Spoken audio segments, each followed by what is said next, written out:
In C++, we often use cin and cout to interact with our programs. However, this type of input and output only exists while the program is running. Once the program ended, all the data lost. If we want to keep data even after the program finish, we need file input and output.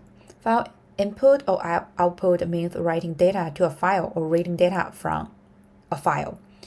So here I just will input 3 integers as a number for my file. And a file works like long-term memory for a program, allowing data to be saved and used later. In C++, writing to a file is done using standard offstring. It works very similarly to cout, except the output goes into a file instead of the screen. Before writing, we must open the file. Otherwise, the program may fail.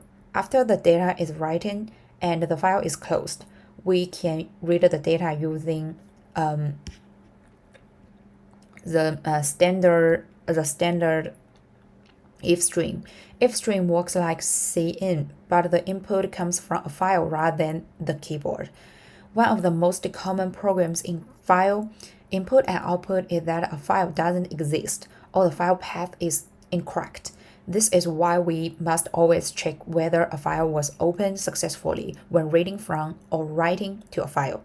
In conclusion, offstream is used to write data to a file, and ifstream is used to read data from a file. File input and output allows program to store and read data, giving them true memory beyond a single run.